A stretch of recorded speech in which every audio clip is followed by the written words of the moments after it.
El asesino del zodiaco enviaba cartas cifradas y burlonas a las autoridades y a los periódicos. Logró evadir a las autoridades durante años. ¿Qué tal? Buenos días, buenas tardes, buenas noches, donde quiera que te encuentres. Yo soy Barrigal, bienvenidos a un episodio más de Pánico.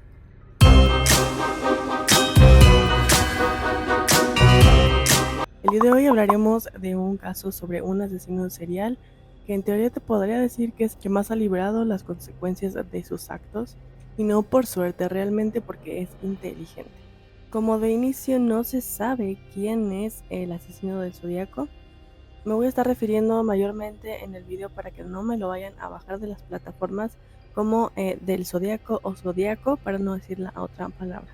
Entonces, como zodiaco es realmente desconocido para las autoridades, no les puedo dar contexto, prácticamente no se sabe nada de su vida personal, así que de entrada voy a empezar con las víctimas.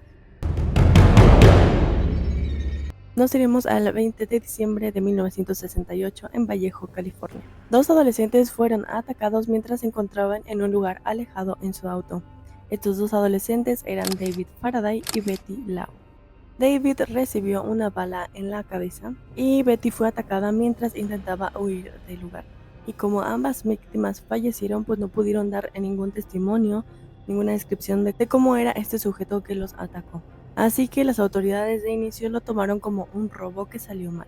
En aquel entonces prácticamente era el primer crimen de Zodiaco, así que se desconocía y no pudieron decir que era él hasta muchos años después. Las segundas víctimas fueron Brian Hartnell y Cecilia Shepard, el 27 de septiembre de 1969 en Napa, California. Esta pareja fue sorprendida con un hombre con capucha negra y el símbolo del zodiaco. En este caso, primeramente optó por atarlos antes de desvivirlos, y pues la forma en la que los desvivió en este caso fue por apuñalamiento. Cecilia falleció, sin embargo Brian logró sobrevivir. Brian fue el encargado de dar un testimonio hablado e hicieron un dibujo en las autoridades, un identikit en el que se puede ver las características de esta persona. Les voy a dejar aquí al lado el identikit, y pues gracias a él fue que se tenía una descripción hablada de este sujeto. El 11 de octubre de 1969, en San Francisco, un taxista estaba igual en una zona remota, pero en este caso estaba solo, y de igual forma fue desvivido por una bala en la cabeza. En esta ocasión el zodiaco decidió tomar un pedazo de ropa de la víctima y llevarla consigo. En este caso fue muy obvio que pudieron atar cabos que él fue el responsable, ya que el zodiaco se encargó de mandar una carta a los periódicos y a las autoridades con un trozo de ropa de la víctima. Y pues esto confirmó el vínculo. Voy a pasar a las cartas directamente, ya que en teoría se tienen confirmados solamente 5 víctimas del zodiaco. Las autoridades más o menos calcularon años después que fueron 9, pero confirmados 5 víctimas. Por eso voy a pasar directamente a las cartas, ya que creo que es una de las cosas más interesantes del caso. En agosto de 1969, el zodiaco comenzó a enviar cartas cifradas a las autoridades. En estas cartas incluía detalles no públicos, o sea, quiere decir que no habían dado un comunicado, no habían dado estos detalles como en las noticias, por ejemplo, y únicamente la persona que fuera responsable de estos crímenes sabría esos detalles tan específicos. Le gustaba mucho firmar sus cartas con su símbolo. Recuerden que les dije en el caso de Brian y Cecilia, el hombre se acercó con un símbolo en específico. Bueno, pues esta era su firma y aquí al lado se los voy a dejar. Es así como el zodiaco se identificaba en todas sus cartas. El zodiaco le encantaba mandar enigmas a las autoridades, en este caso eran cifrados, lo que quiere decir que era un conjunto de letras que únicamente él entendía.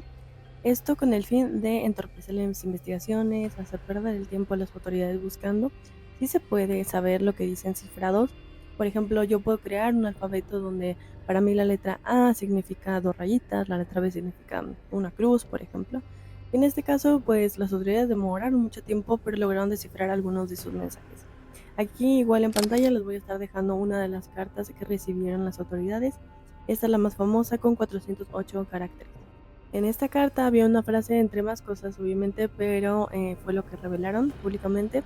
Dice la frase: me gusta desvivir, por no decir la otra palabra, porque es divertido. En las siguientes cartas que recibieron las autoridades, pues prácticamente se burlaba de ellos de una forma como, sí, como muy bromista y burlesca sobre lo que él hacía. y les daba pistas falsas y les tenía como esa intriga, les decía que pronto iba a haber otro crimen en tal lugar, entonces las autoridades perdían recursos, perdían tiempo en ir a esa zona cuando nunca pasaba nada. Además de que la policía decidía dar públicamente estas cartas, ¿no? Estos mensajes, y pues obviamente el público estaba en pánico, no sabían en qué momento podía llegar a pasar. Vamos a hablar de los impedimentos que tenía esta investigación. Número 1, la falta de pruebas. En ninguna escena del crimen hubo pruebas como tal físicas que pudieran analizar de manera forense, a excepción del crimen del taxista. De ese taxista solitario, que fue el último crimen conocido, se encontró una huella parcial en el auto. Pero estábamos hablando de 1960 y tantos, o sea, realmente la tecnología forense pues no era de lo más avanzada, así que pues sí conservaron esta huella, pero pues no podían ahora sí que descifrar, no podían saber quién era el responsable. La cosa en contra de las autoridades era el modus operandi. Si bien podemos ver que al principio inició con un patrón de parejas jóvenes que se encontraban en sitios remotos, sin embargo yo creo que se le prendió el foco y dijo no, esto no es correcto. Aparte, en una usaba un tipo de arma, en otra otro tipo de arma, y no, o sea, prácticamente eso genera problemas para crear un perfil criminal. También desafíos logísticos se enfrentaron en este caso, ya que, por ejemplo, si nos damos cuenta, fueron en locaciones muy distintas, muy alejadas una de la otra, en diferentes jurisdicciones, lo cual en estos casos de homicidio dificulta mucho la investigación, ya que tienen que juntarse a las agencias y pierden mucho tiempo. Hay agencias que no quieren cooperar con otra. Eso también entorpecía mucho la investigación. Y número 4, los cifrados y pistas falsas que daba esta persona. Realmente era parte de su plan hacer todo esto, entonces nada más hacía un revoltijo, era como muy premeditado todo lo que estaba haciendo con tal de que no lo encontrara. Vamos a pasar con los sospechosos, que esta parte hay muchos sospechosos, pero yo les voy a nombrar a 4 nada más. Te recordamos en el caso donde Brian pudo sobrevivir, dio una descripción, así que les voy a volver a poner la foto del identikit aquí. Y aquí vamos a poder ver que pues realmente son rasgos comunes. Por lo tanto, hubo 2 sospechosos que retuvieron, interrogaron, investigaron solamente por su parecido. El primer sospechoso fue Rick Marshall. Como podemos ver en las fotografías, Rick Marshall realmente se parece. Creo que sí tenía bastante parecido, pero no tenía nada que ver, o sea, nada que pudieran tomar como línea para investigar. El segundo sospechoso fue Lawrence Kane. En este caso, igual, solamente por su parecido, pero no pudo llegar a ningún lado. El tercer sospechoso, que en mi perspectiva está en segundo lugar con los posibles sospechosos, se llama Arthur Lake Allen. Él era un profesor de escuela primaria, realmente todos lo querían mucho, llevaba a sus alumnos de viaje constantemente. En aquel entonces era bastante normal que se fueran únicamente con el profesor, y fue un principal sospechoso por varias razones. Si bien él no usaba anteojos, muchos de sus alumnos dijeron que en los paseos que hacían con este profesor como tipo excursiones, realmente después coincidían con los lugares de los hechos. Por ejemplo, en las zonas geográficas donde sucedieron los crímenes con las parejas de jóvenes, dicen que ahí habían ido de excursión y que si le ponían lentes a su profesor se parecía bastante. Creo que tiene coherencia, realmente sí podría ser un buen sospechoso, un buen candidato, pero les voy a platicar del último y que casi tiene confirmada la identidad. Y bueno, finalmente en el año 2021 pudieron casi confirmar, está un 90% confirmado de que es esta persona, gracias a avances tecnológicos y a un testigo vital.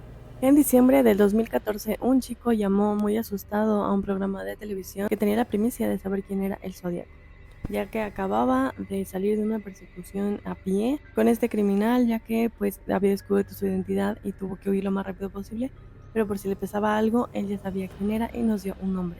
El supuesto zodiaco era Gary Francis Foster. El chico que reportó esto se llama Chris Avery. Chris relató que un tiempo antes de esto, dijo que fue detenido por delitos menores, únicamente por beber en público, y en él conoció a Gary. Él comenta que se llevó súper bien con Gary, que realmente lo quería mucho, que era uno de sus mejores amigos y ejemplos, ya que Gary le enseñó varios trucos para evadir a la ley, para tener buenas coartadas, para que pues no te pudieran hacer nada las autoridades. Así que pues dice que se empezaron a llevar súper bien. Y bueno, pues ese día en el que huyó por su vida, Gary le confesó que era el asesino del Zodiaco. Esto realmente a Chris lo decepcionó mucho, ya que lo veía como un ejemplo, porque sí, si bien sí eran criminales, pero cosas menores. Ya al enterarse de que Gary era una persona buscada a nivel mundial por sus crímenes, pues realmente sí lo decepcionó. Claramente, las autoridades no le creyeron a este chico, porque pues sí fue a reportarlo con las autoridades y como no le creyeron, habló al canal de televisión y el presentador sí le creyó y decidió seguir en contacto con él. Chris le mandó distintas fotografías a este presentador de televisión en el que se podía ver una fotografía que se las voy a dejar igual por aquí, en la cual era hace mucho tiempo que había salido en el periódico respecto a cazar animales y que ahí fue cuando dijo, oye, se parece a el Identikit del Zodíaco. Es ahí cuando Chris fue con Gary y le dijo, mira, te pareces muchísimo al Zodíaco. Y en ese momento fue cuando Gary le confesó que sí era realmente y le dio muchos más detalles. Y pues ahí fue cuando se asustó y pasó todo lo que ya les comenté. Después de esto, las autoridades por fin optaron por ir al domicilio donde vivía Gary Francis Poste. Al llegar a este domicilio le hicieron muchas preguntas, pero Gary fingió demencia senil y no le respondió absolutamente nada. Como no tenían pruebas, realmente no pudieron hacer nada. Gary estaba casado con una mujer en la cual desconozco el nombre, realmente no pude encontrarlo, pero ella sabía todo el pasado de Gary, conocía quién había sido y cuando sintió la presión de que la policía estaba yendo a su domicilio, pues ¿qué creen? Él sintió la energía de que su esposa estaba a punto de delatarlo y la empujó por las escaleras. Así es. La mujer igual no salió información si realmente perdió la vida o no. Yo creo que no. Probablemente solamente se lesionó, pero pues sí se ve ahí como que Gary estaba sintiendo la presión. Ya en sus últimos días de vida, pues Gary estaba en su domicilio y su hijo adoptivo, porque pues adoptó un hijo que era de su esposa, se acercó a él y le preguntó que pues, fuera sincero y que le dijera si él era el Zodíaco. Y el Zodíaco únicamente respondió, ¿crees que si yo hubiera dicho quién soy estaría aquí? Esto es mejor que estar en prisión. Así que realmente podemos decir que sí tuvimos una confesión. Lamentablemente Gary falleció sin pagar ni siquiera un poco de lo que hizo. Bueno, ¿qué opinan de este caso? No está confirmado, claramente, pero está casi confirmado. Me gustaría saber quién opinan ustedes que fue el responsable. Yo soy entre Arthur y Gary, pero me suena más a que Gary fue el que era el Zodíaco. Y bueno, eso fue todo por el caso del día de hoy. Espero que te haya gustado mucho. Si fue así, apóyame suscribiéndote, siguiéndome, es totalmente gratis. Bueno, sin más, me despido deseándote que todo lo bueno se te multiplique. Recuerda que si quieres que haga un caso en especial, déjamelo en comentarios y lo haré en el próximo video.